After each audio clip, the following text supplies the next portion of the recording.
Okay, so can you hear me without the walking? Let me turn this off. Can you hear me without the walking, without the holding mic? Okay, perfect.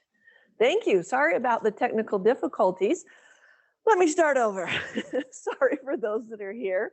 I'm Lisa Lishman, Associate Director over Benefits, and I'm happy to be with you today to talk about transitioning from an employee to a retiree. For those that are joining us via Zoom, we will email you a flyer, a one-page flyer, once we are done with this meeting that you'll have as a resource for you and will also be available on our website. This is the agenda that we'll go over since I already read it to our people in-house. I won't repeat it, but there's a lot of information to cover. So we'll go ahead and get started. So what do you call somebody who's happy on Monday? Retired, right? Retired. We're so excited that so many people are here to learn about retirement program and what USU offers. USU offers a great retirement programs, early retirement, phased retirement. The first of which I'd like to cover is phased retirement. In order to be eligible for phased retirement, a person must be 55 years old and must have 5 years of consecutive experience in a benefited position at Utah State University. Let me back up one thing. For those that are joining via Zoom, I have my great benefit supervisor, Angie Clayson here, who will be able to answer questions during the presentation, and those that we can't get to, we'll have asked at the very end. So if you wouldn't mind, write down your questions, answer or post them in the Q&A box if you're on Zoom, and then we'll do Q&A at the very end, if that's okay. So phased retirement is covered under Policy 368. I'll be talking about several policies throughout. Of course, I'm giving a summary. I encourage you to go out and read those policies in detail as it gives more specific information. So phased retirement offers employees the opportunity to essentially reduce their schedule, reduce their time worked, while keeping their benefits, keeping their medical, dental, life insurance, retirement contribution, everything while still reducing their percent of time worked. The phased retirement allows someone to be in that program for up to 3 years. At least a 20% reduction on time is required.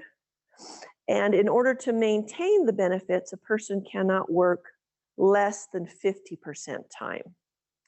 Annual and sick leave is still accrued during phased retirement. However, it's in a prorated basis. So whatever percent of time you're working within that phased retirement, that's how your sick annual leave would be accrued.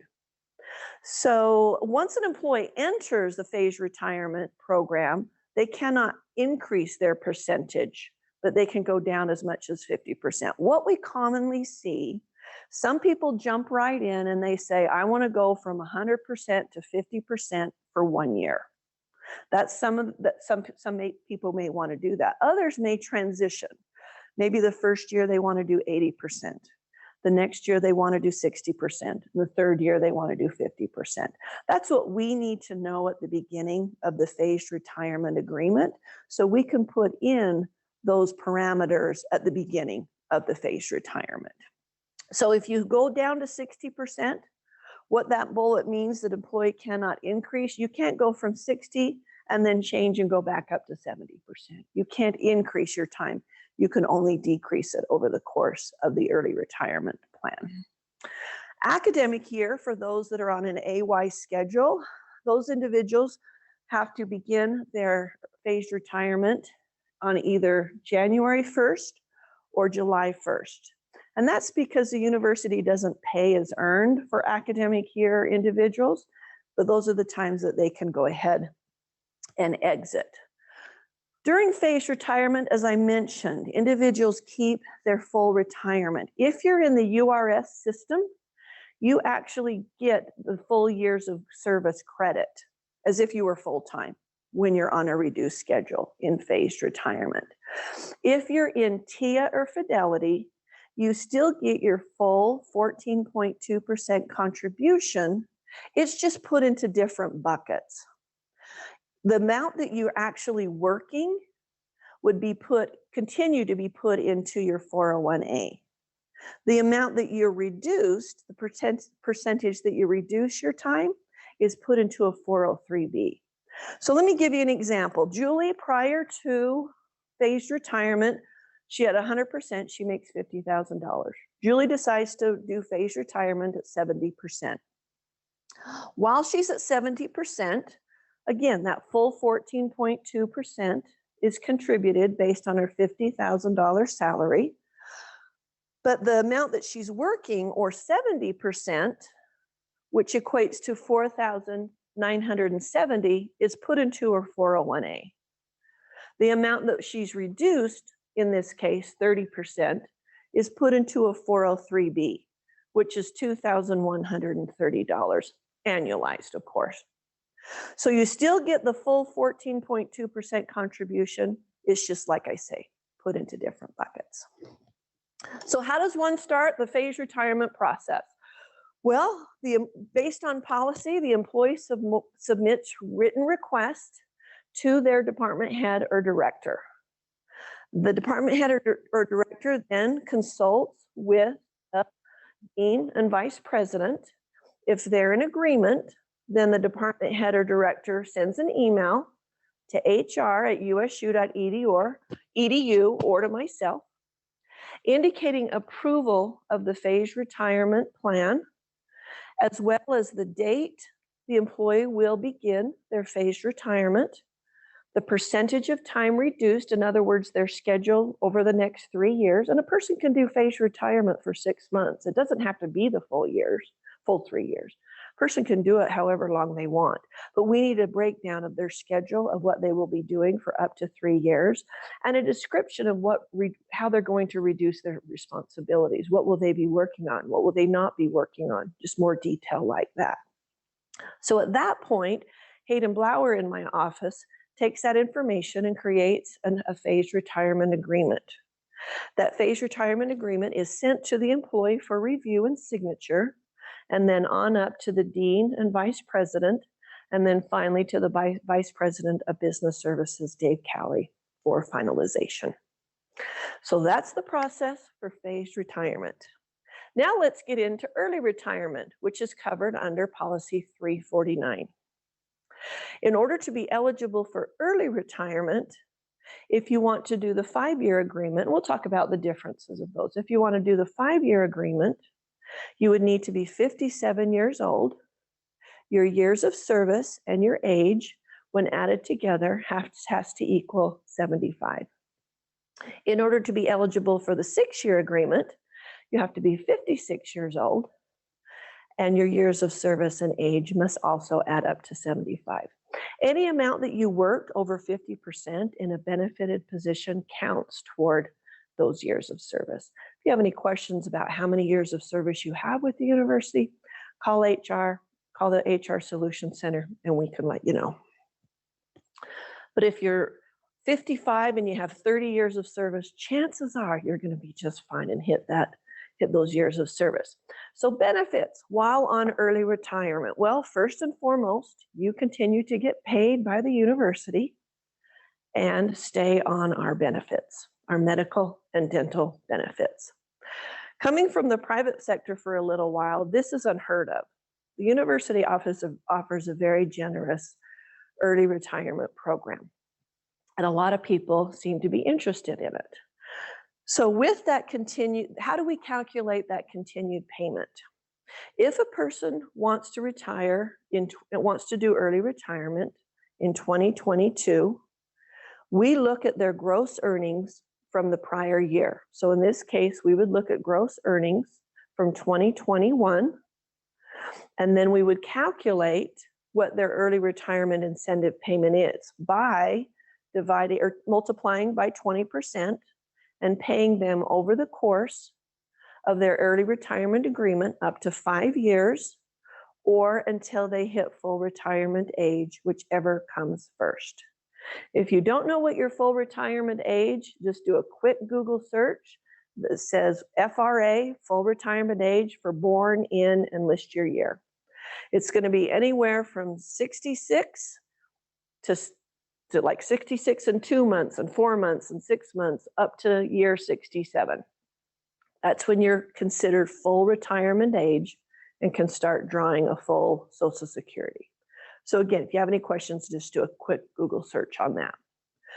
So your 20% is paid over the course of the early retirement agreement, and you continue to receive medical and dental insurance for you, your spouse, and any dependents that are still eligible.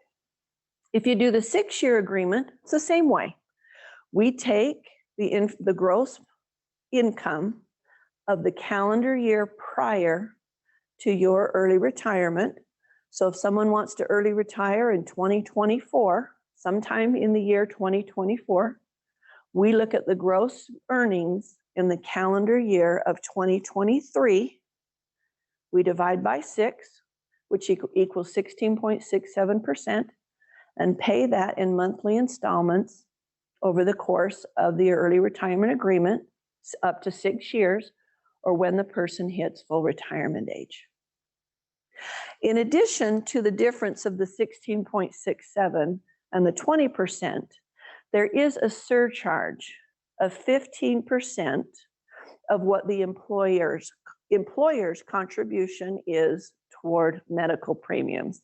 Some people are like, what does that mean? The university, on average, pays 90% of your medical premium each month. We pay such a small portion. On average, the university pays for a couple somewhere between $1,100 and $1,200 per month for medical insurance.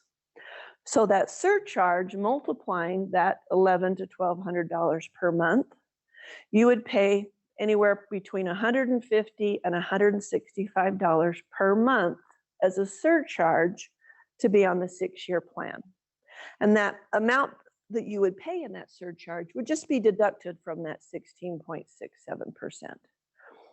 You can probably see that the 6-year option isn't as popular as the 5-year option because of that surcharge. Okay. All right. So other things to consider when you're looking at early retirement: the medical coverage will end at the month prior to your turning 65, because at that time you're eligible for Medicare. Your spouse can stay on our insurance and pay the employee-only rate until that spouse reaches 65, or until the end of the agreement, whichever comes first. One of the biggest questions we get is, okay, I'm a spouse and I'm a person and I have a spouse that's 7 years older than me. My early retirement agreement is going to end when my spouse turns 63. What are they going to do from the time that they're 63 until the time that they're Medicare age at 65? Well, again, the university being very generous, right now we allow employees to stay on our insurance, and that spouse would pay the employee-only COBRA rate, upwards of anywhere, depending on the plan you choose, $500 to $700 per month, but then enables them to stay on the same insurance that they had prior. And dependent children can do that same thing. They're eligible until they're 26 years old. And it's the same plan that we have. It's the same deductibles. It's the same copay. It's the same providers, same open enrollment period that you've been used to for so long while employed at Utah State University. Dental coverage is actually available the entire duration of the early retirement agreement. We don't cut that off at any specific time. So you can have dental insurance the entire time. Life insurance, at the time that you transition into early retirement, you can actually convert to a whole life policy, or you can port to an individual policy. And you think, well, which one should I do? If you're actually full retirement age, the only option is to converting to a whole life policy. Once you hit full retirement age, the way that life insurance works, you wouldn't be eligible in our plan for a continuation of that life insurance. prior to full retirement age, then you can port your whatever your life insurance policy is, the 1 times your salary, to an individual policy and continue to pay the premiums to our vendor. And then finally, on this, accrued annual leave will be paid in a lump sum based on your hourly rate at the time that you start early retirement. So how do you begin the process? Again, you have a discussion with your supervisor, and then the department head or director sends us, HR, either through the HR general email or myself, an email indicating approval of your early retirement. I also want to make sure they include the date that the early retirement will begin and which option you will be choosing, whether it's the 5-year or 6-year option. Same as phased retirement, Hayden will then develop an agreement, send it to the employee for review, and then up the chain for signature to the Dean VP level, and then to Dave Cowley, the Vice President for Business Services. The last category for retirement is our traditional retirees. Now, in order to meet the definition of a retiree, a person simply needs to discontinue their regular work and be eligible for contributions, or I should say distributions, contributions, either way, from your retirement vendor without a penalty. So those in URS, if you're in Tier 1, after you hit 30 years, you're considered retirement eligible. And so the best thing to do is contact your financial advisor and see when that would be, depending on your situation. Everybody is so different, so we don't have an age, the only requirement is you stop your service and then you're eligible to take retirement contributions without penalty.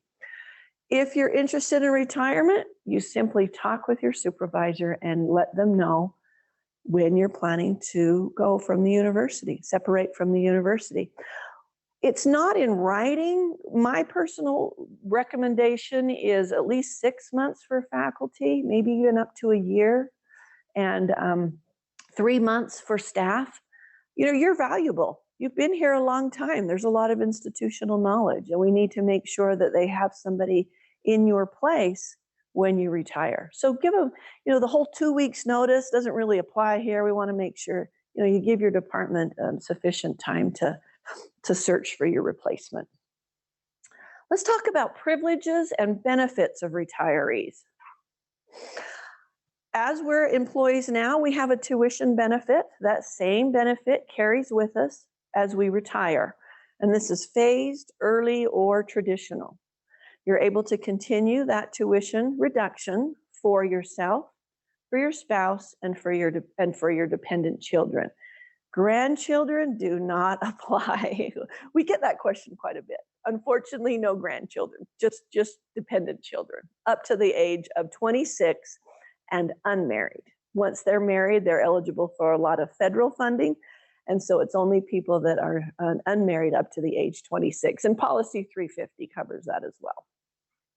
You have access to the university libraries and building facilities for studying, research, anything that you need to do there. And then you have access to our employee wellness program. Let's talk specifically about that. If you're a traditional retiree, you have access to the Employee Wellness Center. By the way, if you haven't been to our Employee Wellness Center lately, Tony, who is here with us today, and Alyssa did an amazing job to remodel. It looks wonderful, the way the equipment is situated. It's very personable, and it looks amazing. So I encourage you to go. Hyper Room 109, if you haven't gone lately. So you'll have access to the Employee Wellness Center. You'll have access to the libraries, as I mentioned. You'll pay the USU price for both fitness classes and personal training sessions. You're able to have fitness assessments and nutritional consultations, all at no cost. Well, some of them have a cost associated, but at a reduced cost to you. If you're doing earlier phased retirement, You have access to all those benefits that I previously mentioned, in addition to participating in the Be Well Rewards program. That's the one where you are incentivized to participate and track your progress toward overall health. You can get rewarded up to $140 a semester, $120 a semester, 140, blanked out, 140 a semester, 280 a year for participation in that Be Well Rewards program. Again, if you're earlier phased. And then you are also able to participate in the flu shot and immunization clinics. Alyssa and Tony are always looking for ways to help retirees to make sure we're aging healthily. Is that a word? Healthy aging and wellness resources. So they're always posting new material on the website listed there for retirees. All right, you get to hear from other people if they're available. So as you're looking and interested in retirement, we encourage you to meet with your financial advisor. This is a free service for you. Hopefully, you have already done this. If not, it's never too late. Your financial advisors are here to talk with you through your specific situation. They can pull up your retirement account. They can do calculations based on when you plan to retire, and be able to tell you, this is how much you may get in Social Security. This is how much you can start pulling on retirement. It's very custom to you. So we have TIA representatives, Rhett and David, who are readily available to help you with your financial advice. We have Teo from Fidelity, and we have Ben from URS. Of course, I know these gentlemen, and they're great with our employees. Our employees give them rave reviews. So I'm going to turn the time over to David first, and then Teo, and then Ben, and they'll introduce themselves and talk specifically about how to make appointments with them. Right now, some are doing live, some are they're all doing virtual, so it's whatever is easiest for you. So David, go ahead. Yes, thank you, Lisa. Good afternoon, everybody. I guess my first question here is for Lisa, and that is, are you guys hiring? Because what a wonderful benefits package you have. And we are. Take advantage We're of that always phase hiring, retirement. David. All right, we'll talk offline.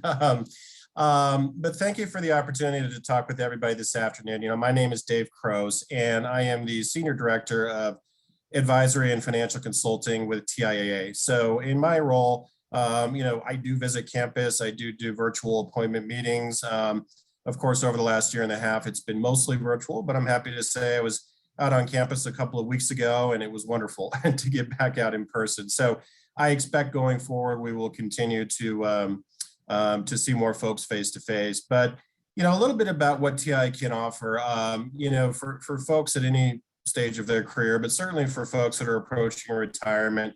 Oftentimes what we'll do is sit down, of course, answer all the questions that you have. We can also put together a report for you, which really does a couple things. Number one, it's going to take a look at your funding level for retirement. And so what we do is we end up breaking it down to what we expect your monthly income to be, plain and simply. So that would include all sources, Social Security, your USU retirement, any other savings you may have, et cetera. And we'll give you a figure, an after-tax figure of what we think you can spend in retirement. So it's nice to have that baseline, certainly. The second aspect of that report really looks at the investment side of things, and we are able to give you fund-specific advice through the Utah State University plan, so we can recommend a mix of investments that's really appropriate for you based on your age and proximity to retirement, which is very, very important, especially as you approach retirement. We want to make sure that we're in the right investments and protecting things a little bit better, perhaps, than we would have done when we were younger, given your shorter time frame. So that is one report we certainly can run for you. TIA also offers the lifetime income option, which allows you to convert a portion or all of your dollars to a fixed monthly payment in retirement, which I would think of as sort of like a pension payment. It's going to keep coming in for the rest of your life, no matter how long you live. So that is a very, very nice option that a lot of folks elect to utilize. So when you sit down with us, we'll talk about all these different options, including other income options that you have with these plans. Secondarily to that, TIA TIAA, of course, our focus is to make sure you have a secure retirement. But there are other areas, of course, in financial planning that we can also assist with, such as estate planning or tax efficient drawdown of the retirement assets, which is very important. I haven't met with anyone yet who said they wanted to pay more taxes in retirement. So these are all areas that we can help you with. And so, to schedule an appointment with TIAA, there's a couple of routes that you can go. I'm going to give you a phone number here, and this is our scheduling team. You can always schedule them, and they'll let you know when available appointments are open. And that number is 800-732-8353. Okay, so again, 800-732-8353. Okay, and then the second way that you can schedule an appointment with us would be online. It's a bit of a long email, or I'm sorry, a bit of a long URL, so bear with me here. But there is a TIAA/Utah State specific website, and the address is TIAA.org/public/TCM, and that's T as in Thomas, C as in cat, M as in Mary, /Utah State, one word, /home. Okay, and there's a scheduling link right there on the website. The other thing I tell folks too is if you want to schedule on the website, oftentimes it's easy enough just to go out to Google and type in TIAA on campus.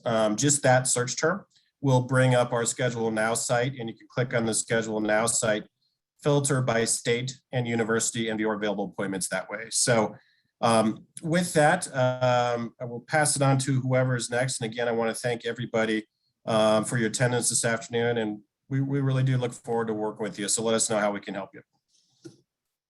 Thank you, David. Before Teo jumps in, I've opened up our website. If you go to hr.usu.edu, click on benefits and then retirement. If you scroll down about midway, there is a chart that has each of our providers and a link to how you can schedule an appointment. So the website that David just gave is available on our website as well, in case you didn't get that down. Okay, Teo. Thanks, Lisa. And, my voice might be glitching a little bit. I can hear everyone else, and sometimes it glitches. So it could be my internet. I don't know. If I can, I'd like to share my screen. But before I do that, just a quick intro. My name is Teo Natuvai. I've seen a lot of you because I've covered over the last 13 years, and I have seen some of my TIA counterparts over the years, and of course Utah Retirement System. So it's always fun to run into each other. Here at I'll go ahead and share the screen. So this is similar to what was shared with TIA, but I think it's always easy if you guys can see it. We do have a specific site for Fidelity with Utah State, and that website address, if you guys can see that, is netbenefits.com/USU. So I'll just leave that up there for a little bit. You go there and you can set up appointments. We are doing them in person now, and of course virtually and over the phone. And these are complimentary to each and every one of you being employees of the university. As you retire, we start to tie you in with some of our other colleagues. There again, it's a complimentary service. As long as you keep investments like you have through the Utah State Plan. We do have managed accounts, which may cost more. But we want you to see what's available to you and what's going to be the best path for you to take. Similarly, we do have a retirement tool, and for a lot of people, that's really nice to look at the different scenarios that you can run. What happens if I take Social Security right now? What happens if I wait till age 70? And for some people, that makes a big difference. Even if they were to retire at 65, but hold off of taking Social Security till age 70. So things like that may be helpful. So just coming back to the website, netbenefits.com/ USU, you can come here to the website and just click on Meet with Us. There's actually two of us that specifically come to Utah State, and we're local guys. There's my colleague Brady Hunsaker. He grew up in Cache Valley. I'm out in Utah County, and so you can go through and you can look at our schedule and schedule things that way. We also have 2 phone sites here in the state with just under 2,000 employees. Probably our second largest employee population came from Utah State. So, you know, we're happy to have that as alumni. And I'll just share one more thing. I know that as Lisa was talking about, you know, as she was talking about retirement, she talked about full retirement age. I just happened to have that up. So I just thought I'd share that with you guys, maybe take a snapshot of it if I can get that screen. And then I'll just turn it over to my next counterpart. But this may be helpful for some of you. Thank So you, Teo. Perfect. Okay, Ben, take it away. Okay, can you hear me okay, Lisa?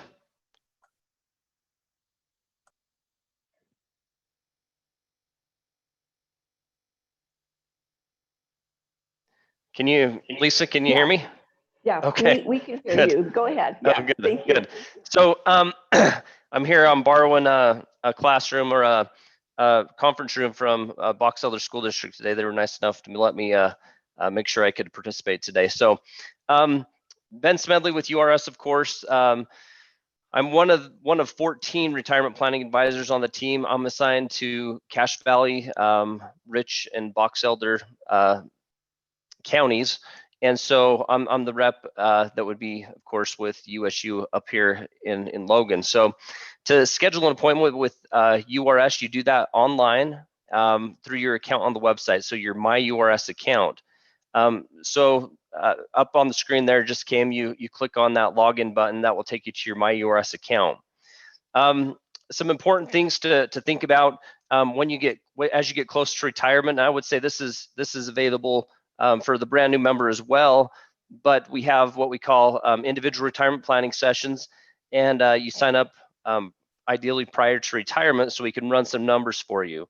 The goal is to put together a snapshot. That snapshot would be looking at what is your pension worth at some point down the road, income from your retirement savings accounts, and Social Security as well. We're going to look at those 3 sources. If you have other sources of income, we can include those as well, just so you have an idea of how much of your current income you're on track to replace. I'm going to share my screen here with you to give you some important points of contact. If I can do this quickly here. Okay.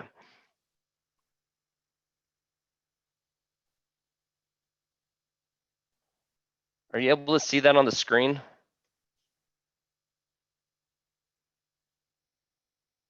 Yes, we can see it. Okay. So with URS, this is a valuable card. Where do you go for help from URS? There's primarily 2 different numbers here. There's 3, but really 2 different numbers that are going to give you the most direct help. Our pension department, if you're retiring within the next 3 years or within the next 3 months, your application time with URS is 90 days prior to your retirement date. You can be directly in touch with our retirement planning, or not our retirement planning department, but our pension department, and their numbers are listed there. Our savings plan department, if you have money there and you're wanting to take withdrawals, you can contact them. And both of those have customer service as well. And if you want to sign up for an individual retirement planning session on the website, you would do that through your My URS account, log into your account there, and you'll find those sessions available under the education tab. And of course, you want to look for individual retirement planning sessions.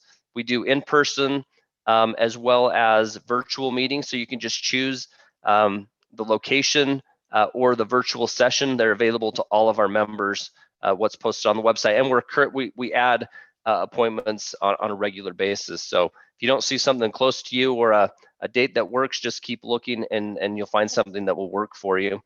If you need to reach out to me directly, you can always email me or call my office phone, ben.smedley@urs.org, and I receive emails periodically from employees that are referred, and I'll do my best to answer your question directly or point you in the right direction to get those answers made or taken care of.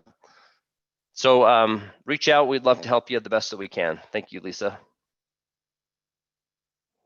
Thank you, Ben. And thank you, Dave and Teo, David and Teo, for being with us today. So just to hit the point home, meet with your financial advisor. They're great individuals and here for our employees. And again, all of their services are free. And so we'd love to have you meet with them. The meetings that they have are on campus if you would like to come to our office and meet with them or meet with them virtually. Okay, so now is my screen being shared? Okay.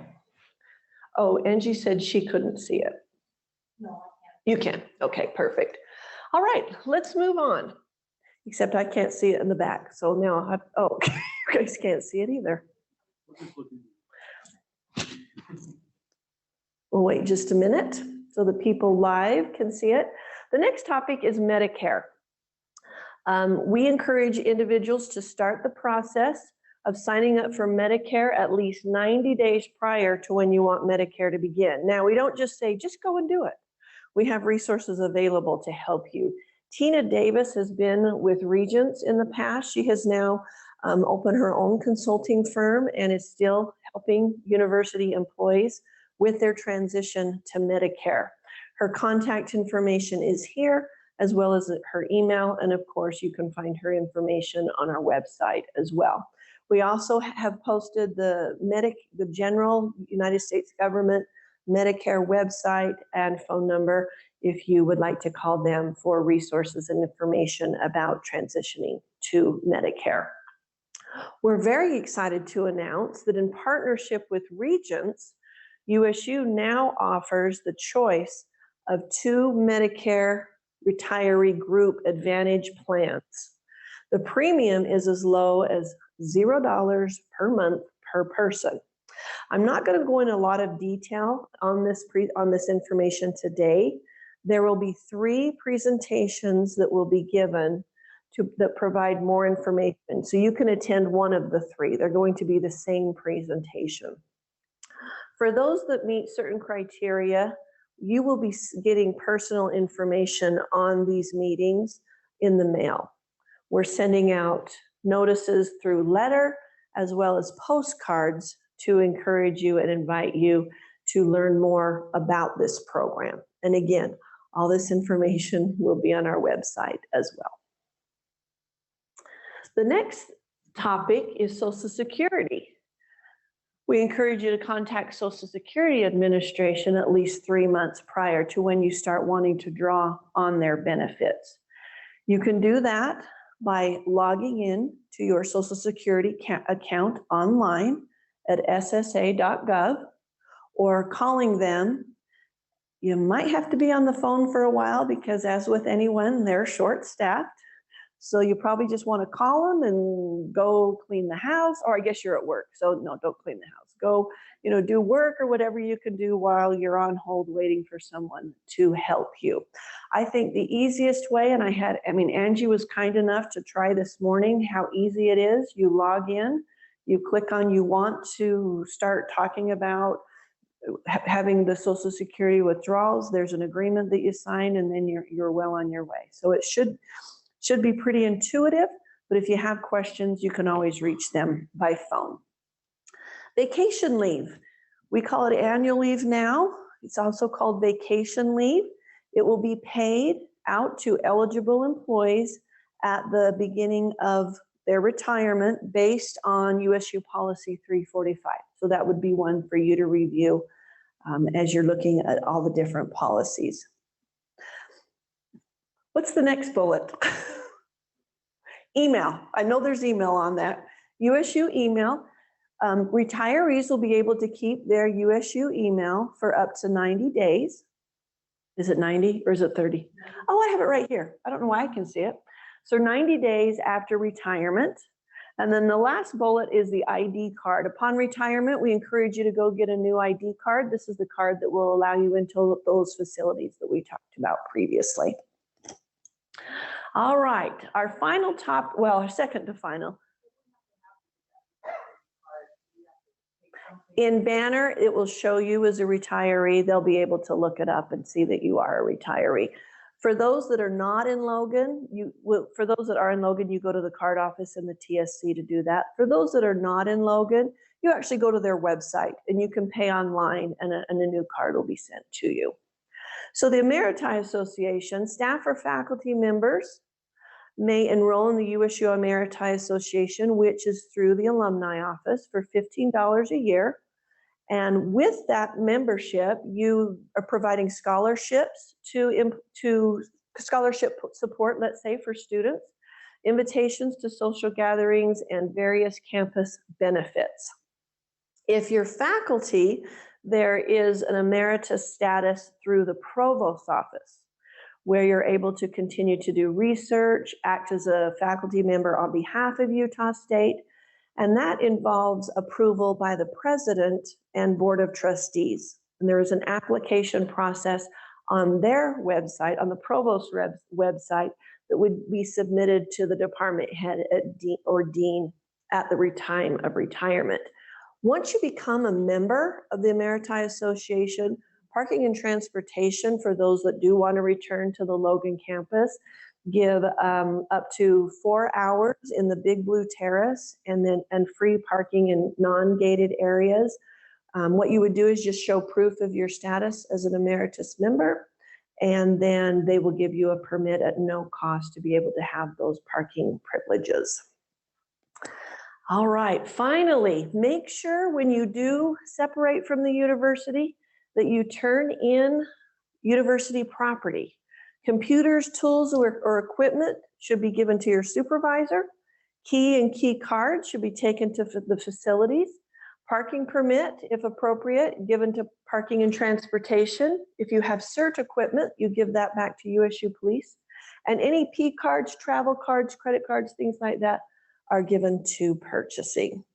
So that is the end of my presentation. Of course, my team is readily available to help you as you have questions specific to your situation. You can email hr@usu.edu. You can call the Solution Center at 797-0122, and they will make sure to connect you with one of the benefits team, or even answer your questions right there. And we're happy to help. I know some questions have come up. Angie, what questions can we answer? We've got about 10 minutes for Q&A. One was, in early retirement, is the incentive paid out monthly? In early retirement, is the incentive paid out monthly? Yes. We take your gross earnings from the calendar year prior, multiply it by either 20% or 16.67%, come up with that number, divide it by 12, and you continue to receive that monthly paycheck from which any premiums for medical or dental coverage are paid out of. Let me go to Jeff here live, Angie. What do you do with accrued sick leave? Accrued sick leave is not paid out. That is something you just give back to the university and feel good about it. I'm sure you have a lot. Yeah, you're looking pretty sick, Jeff. Yeah, good question. Let's go back to Angie. Does an employee have to use the full 5 years or 6 years in early retirement, or can it be a shorter period of time? It can be a shorter period of time. And I don't know why you wouldn't take it if you haven't hit full retirement age, but we have several people that enter in at maybe 63 or 64.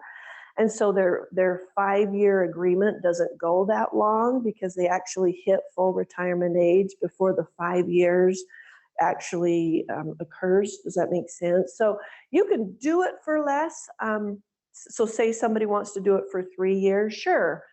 I don't know. I'd like to know a little bit more about why you would do it for any time less than the 5 years, other than if you're going to hit the full retirement age. Maybe that's what they're thinking about. Yeah. Upon retirement, can a faculty member teach for the program as an adjunct?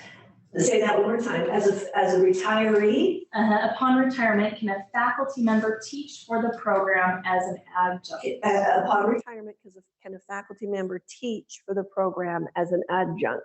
If the department so chooses to do that, yes.